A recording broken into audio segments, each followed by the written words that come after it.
What I believe the uptick, what's happening is, of course, during the holidays, we all think exciting time, celebrating family, right? However, what we fail to realize for people who are in domestic violence relationships is that additional stress.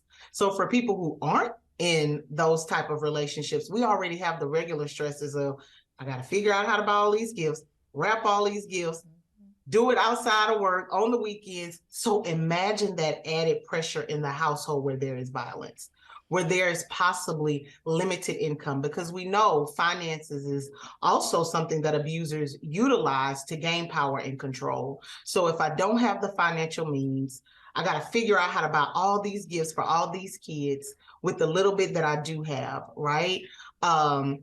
It's also the isolation period. We think of family gatherings, we think of getting together, but abusers will use that family time to isolate, right? Your family doesn't like me anyway. Nobody wants to be around us. And so we don't think of the things for people who aren't in those nonviolent relationships. We go to the common places of when we're celebrating during the holidays, but we fail to think about those who are stuck in these violent situations, where sometimes they feel there's no way out, or like I said, they've been isolated, or there are barriers to them being able to leave. The finances, I don't have family or friends, I don't have a support system. And so there are many facets and many reasons on why we see the uptick. Just as a community, if we take a step back, and not be so in tune to just ourselves, but really be in tune to what's going on around us and how the different things can impact people very differently. That's right, being in tune. And I think of, like, if I'm trying to be in tune to other people that may be going through that difficult time, what are things that I should be looking out for that are red flags that maybe I should have a more, serious conversation with them, or, try to get involved so I can help out? So I think especially during the holiday season, one of the red flags to look for is that isolation period. And so if you notice that your family member or your friend isn't being engaged in the activities that, we do, the gathering, the, what do they call it, Friendsgiving, or all of those things, or gift giving, if you notice that they aren't a part of those things, and they may have typically been, that could be a red flag, especially if they have dropped different hints of being in a toxic relationship or being in a volatile relationship. So when they're not engaged, or they aren't as participatory as they typically have been, that can possibly be a red flag. Also, oftentimes people in abusive situations will communicate those things, they just communicate it differently. So they may not outright come out and say, my husband or my wife is physically assaulting me. It just may be those small hints of, oh, it's, don't call me after a certain time, or when I go home I may be a little fearful, or they're not at work, or like I said, they're not engaging in the activities that are typical. But we sometimes put those in the back of our heads of, oh, that's just what's going on over there. But I encourage people during this holiday season, that we look for those red flags for the people that we care about, those that we work with, those we go to church with, our family members, and definitely our friends. So, what support is offered to people that may be going through this difficult time? So there is support in the community. I always tell survivors, those who choose to come to our agency, but even those who I just am on a platform speaking to, know that you are not alone. It is not the goal that you are suffering in a volatile relationship. The benefit of crisis centers such as Bay Area Turning Point is that we are open 24/7. So our crisis hotline is available all day, every day. 281-286-2525 is our hotline number. And so if you are in a domestic violence relationship and you are attempting to seek, what's my next step, or I want to create a next step, I encourage you to call our hotline, or you can call other hotlines within the area for you to be able to know that there are resources out there for you. There's advocacy, there is shelter. We have a hotel program at our agency to assist with the overflow. And so I want you to know that you do not have to suffer. You do not have to sit in silence. There are people who are available and ready to assist you and connect you with resources so that you can live a violence-free life. Mm.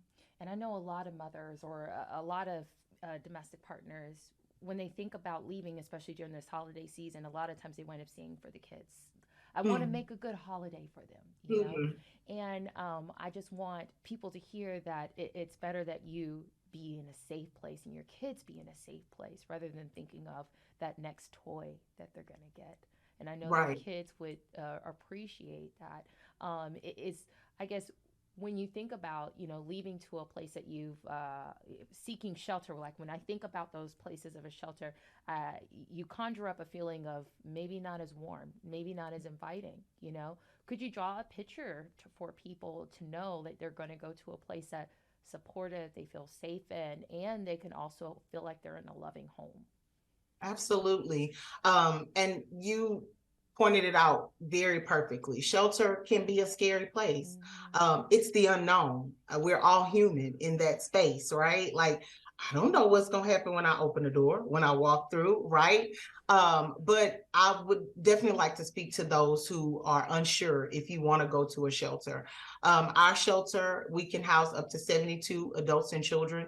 In our facility, you receive 3 meals, 3 snacks. You have your room that you sleep in, where we allow you to make it your own as best you can. You have the ability to come and go. You can go to work. You can go and visit and engage with family. We do safety plan with you. We are a client-centered organization. And so this is your life. This is your road to your recovery or your road to a violence-free life. And so we build our programming around just that. It's not a cookie cutter program. We are tailored to meet the client and individual where they are. If you come in today and you say, today, it's not it, I'm leaving, but you decide to come back tomorrow, we welcome you back with that same warmth. We welcome you back with those same resources. And so even though it may be scary, it may be the unknown, I want you to trust and believe that there are people out here who are willing to partner with you on your road to figuring out what your next step is. I'd also like to mention, if shelter isn't for you, we do have a non-residential program where we offer some of those same services. And so we safety plan with you, we case manage with you, we do advocacy with you, counseling and support group. And so if shelter isn't your stop, that's fine. Come in, let's talk about what your next step is, right? And we can help you navigate that. We also have rental assistance. So if you're like, shelter isn't it, but I know I need to flee and get away, we offer short-term to medium-term rental and utility assistance where we can help you recover and start over all on your own, independent, and being that support system that you may need. Oh, that's so good. That I think that's a big relief of knowing the many variations that you have of support. And I think a lot of people don't even realize that there's so much that's out there that they can really gravitate towards and move towards that new life that they're looking towards. Um, Absolutely. is there anything else that you wanted to add? I want to make sure I didn't miss anything. Yeah, so I did want to add, just to bring to the realities of domestic violence during the holiday season and during those some of the latter parts of the year and going into the new year. And so I did want to share some numbers from 2021 from the Texas Council on Family Violence honoring victims report. And so in November, there were 19 fatalities. In December, there were 13, and in January, there were 9. So that was a total of 41 persons who lost their lives during the holiday season. And so I want to bring to that reality that while you may think it may not be you, these 41 individuals, I'm sure, didn't think it would be them either.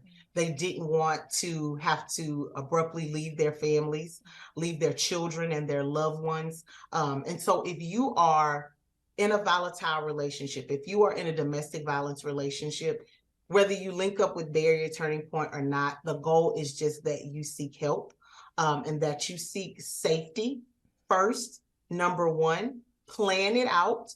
Of course, leaving is one of the most dangerous times for people in domestic violence relationships. So please, you can contact us, 281 286-2525, and we can help you navigate that and plan that out. But I want you guys to know that the reality is true. Domestic violence is ugly, it's dangerous. And we as a community have to partner together to support survivors in knowing that they have the warmth and the open arms to know that they can live a violence-free life, even during the holidays. Mm. Oh, that's so great.